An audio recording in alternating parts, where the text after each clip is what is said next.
विद्यार्थ्यांनो, आज आपण इयत्ता 12वी पाली या विषयातील महत्त्वपूर्ण कविता सुनीत थेरो,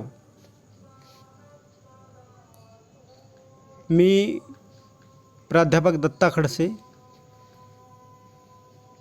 कविता 4थ्या क्रमांकाची आहे. सुनीत थेरो याविषयीची सविस्तर माहिती सांगणार आहे. या कवितेचा आपण पहिल्यांदा प्रास्ताविका अभ्यासू. सुनीत हा राजगृहातील गरीब कुळात जन्माला आला होता. साफसफाईचे आणि झाडूवाल्याचे काम करून तो आपली उपजीविका करीत होता. साहजिकच लोकांकडून त्याचा सतत अपमान आणि उपेक्षेचा अनुभव येत होता. पण तथागत बुद्धाच्या संघात प्रवेश केल्यानंतर हीन जातीचा हा त्याच्यावरचा शिक्का आपोआप नष्ट झाला. तो भिक्षू होऊन ज्ञानाच्या आणि ध्यानाच्या मार्गाला लागला. पुढील गाथेमध्ये तो आपले पूर्वीचे जीवन कसे होते हे सांगून सत्य कसे जाणले त्याचे कथन या कवितेत केले आहे. माणसाने माणसाप्रमाणे वागून सर्वांना जगण्याची समान संधी उपलब्ध करून देणे हा महत्त्वपूर्ण उद्देश या कवितेचा आहे. सुनीत थेरो ही कविता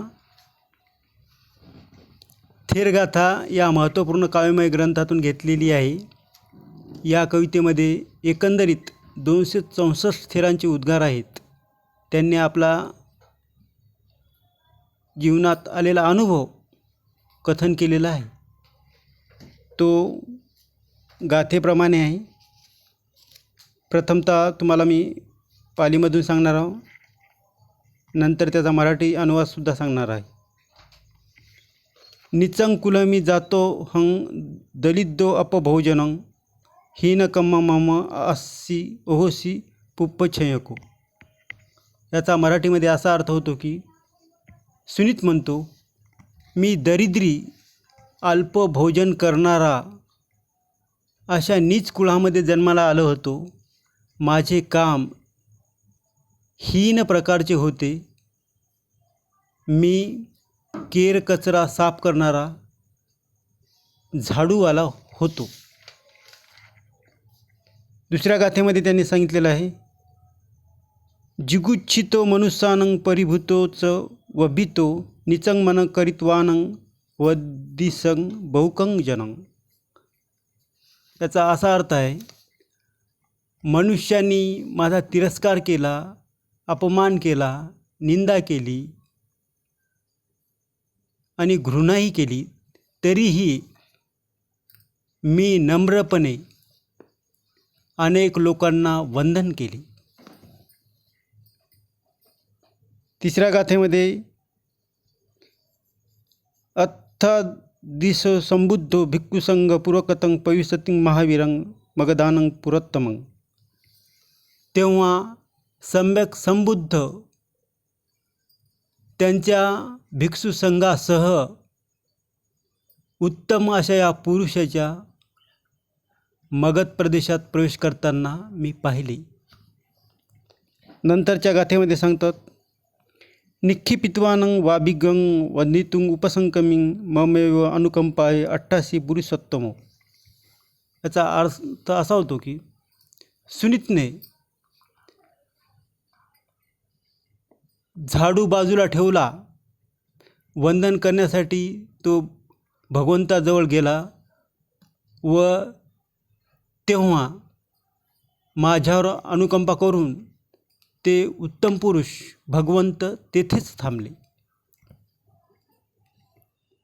वंदित्वा सत्तुनो पादेकमंतठितो तदां पब्बजं हं आयेची सब्बसत्तानु उत्तमं. याचा अर्थ असा होतो की तेव्हा भगवान बुद्धाने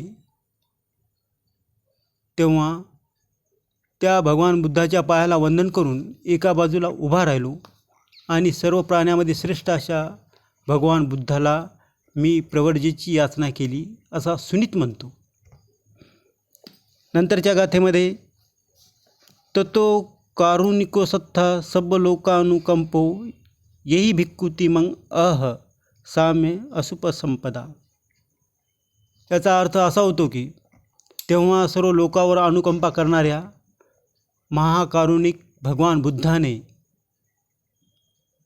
भिक्षू ये असे मला म्हटले आणि तीच माझी उपसंपदा झाली. उपसंपदा होणे याचा अर्थ भिक्खू संघामध्ये येण्यासाठी परवानगी मिळणे असा होतो. नंतरचा क्रम सोहमेको अर्यास्मी विहरतो अत्तदितो आकसी सत्तू वचनं यथा मग ओवदिजिनो.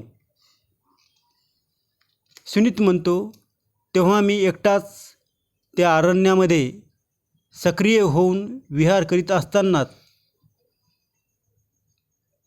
भगवान बुद्धाने दिलेल्या उपदेशाप्रमाणेच आचरण करून त्या वचनाची मी पूर्ती केली असा सुनीत सांगतो. नंतर तो म्हणतो रत्तिया पुरेमे यामी पुबाजिती मनुसारी रत्तिया मझिमे यामी दिव्यचक्कू विसाधेई रत्तिया पश्चिमे यामी तोमखंद पदालिये. याचा असा अर्थ होतो की सुनीत म्हणतो मी रात्रीच्या पहिल्या प्रहारामध्ये पूर्वजन्माचे स्मरण केले. रत्तिया पुरेमे यामी म्हणजेच रात्रीचा पहिला प्रहार. या पहिल्या प्रहारामध्ये सुनीत म्हणतो की मी पूर्वजन्माचं स्मरण केलं. नंतर म्हणतो की रात्रीच्या दुसऱ्या प्रहारामध्ये मला दिव्यदृष्टी प्राप्त झाली किंवा जीवनातलं सत्य काय आहे हे कळालं. आणि रात्रीचा शेवटचा प्रहार या शेवटच्या प्रहारामध्ये अज्ञान व अंधकार नष्ट केला असं सुनीत म्हणतो.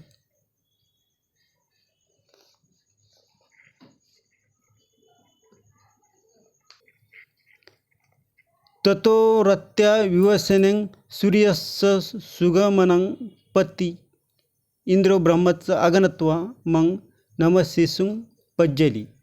याचा अर्थ असा होतो की तेव्हा रात्र संपल्यानंतर सूर्योदय होताच इंद्र आणि ब्रह्माने येऊन मला हात जोडून नमस्कार केला व असे म्हणाले. काय म्हणालेले आहे ते समोरच्या गाथेमध्ये सांगितलेलं आहे. अतिशय महत्त्वपूर्ण गाथा आहे ही. नमो मे पुरुष जयं नमोत्ति पुरुषोत्तम यस्य ते असवाखिना दक्षिणेयोसी मारिसव. ते म्हणतात की हे श्रेष्ठ पुरुषा तुला माझा नमस्कार असो. हे उत्तम पुरुषा तुला माझा नमस्कार आहे. ज्याचे आश्रव म्हणजेच वाईट बंधनं नष्ट झालेली आहेत किंवा वाईट इच्छा असणं नष्ट झालेली आहेत. तू दक्षिणा घेण्यास योग्य आहेस. नंतरच्या गाथेमध्ये काय सांगितलेलं आहे ते पहा. ततो दिस्वानं मग सत्वा देवसंग पुरकतं सित्त पातुकरित्वान इममत्थ म भासत्थ. यामध्ये अशी माहिती सांगितलेली आहे की तेव्हा भगवान बुद्धाने मला देवाच्या समूहाने वेढलेले पाहून स्मितहास्य करून मला या अर्थाने असे म्हटले की काय म्हटलेलं आहे ते पहा. तपेन ब्रह्मचर्येन संयमेन दमेनच एतेन ब्राह्मण होती एतेन ब्राह्मणम उत्तमं ती. पहा तपश्चर्या ब्रह्मचर्या संयम आणि दमन यांनी युक्त व्यक्तीच ब्राह्मण किंवा ज्ञानी होतो. सुनीतजवळ हे सर्व गुण असल्यामुळे सुनीत हा उत्तम व्यक्ती किंवा श्रेष्ठ व्यक्ती होय असे यामध्ये सांगितले आहे. तपश्चर्याचा अर्थ असा होतो की तपश्चर्या म्हणजेच कठोर परिश्रम करण्याची तयारी.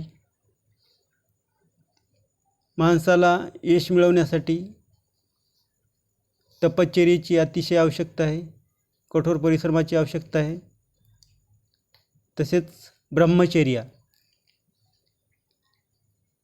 माणसाला जीवनामध्ये ब्रह्मचर्याची सुद्धा तेवढीच आवश्यकता आहे, गरज आहे. ब्रह्मचर्याचं पालन केलं तरच माणूस सदाचारी बनतो, शीलवान बनतो.